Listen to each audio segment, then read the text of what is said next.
Excellences, Monsieur le Président de la République, honorables Mesdames et Messieurs les présidents d'institutions, Mesdames et Messieurs les membres du gouvernement, en vos rangs, grades, qualités respectives, un proverbe japonais dit que on apprend peu par la victoire, mais beaucoup par la défaite.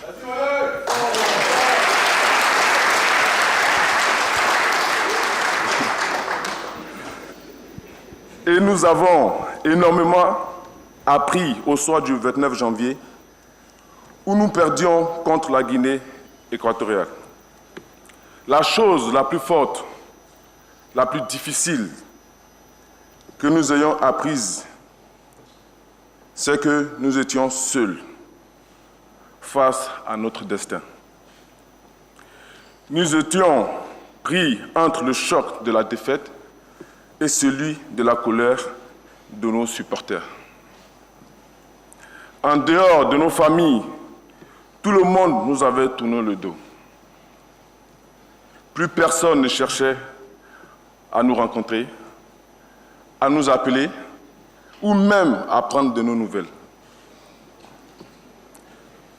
Monsieur Idriss Diallo nous demandait de garder la foi, de s'accrocher à la petite lueur d'espoir, de qualification qui existait. Mais ce n'était pas évident, Monsieur le Président. Et puis, il y a eu ce message que vous avez posté. Ce message qui disait de ne pas se décourager.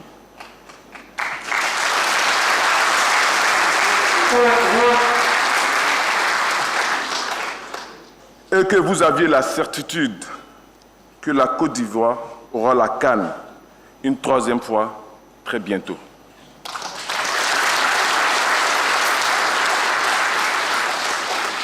Ce que nous avons ressenti, ce n'est pas les mots du président de la République ou du chef de l'État.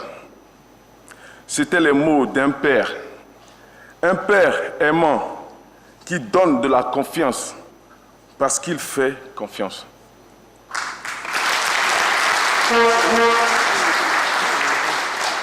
Ces mots ont été une véritable bouffée d'air frais pour chacun d'entre nous. Dans notre langage, on dit que vous avez créé quelque chose.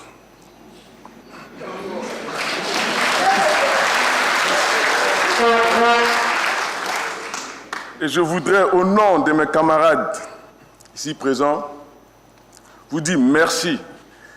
Merci pour ce que vous avez dit et pour le moment que vous avez choisi pour le dire.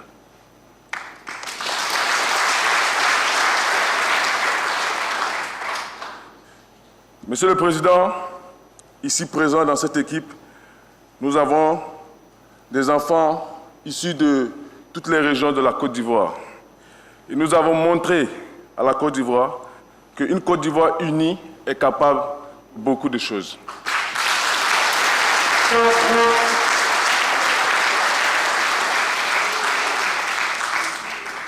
Excellences, Monsieur le Président de la République, dans l'histoire de cette CAN, il y a plusieurs petites histoires.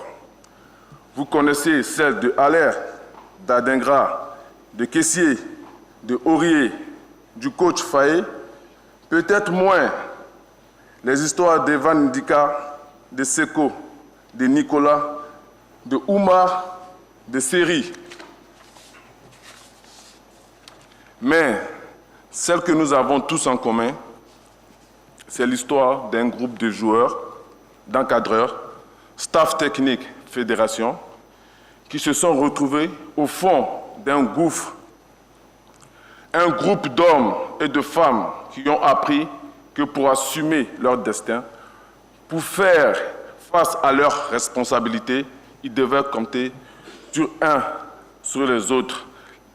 Ils devaient saisir chaque nouvelle occasion qui venait avec beaucoup de discipline et de générosité dans le travail. Un groupe qui savait qu'il avait besoin du soutien de son président de la République.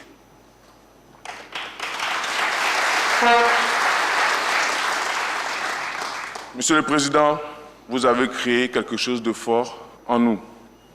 Notre responsabilité est de faire en sorte que cet esprit, ces valeurs soient préservées, transmises de génération en génération.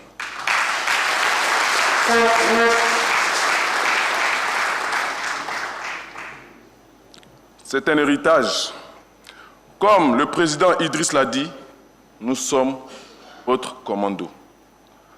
À vos ordres pour la prochaine mission, nous vous remercions.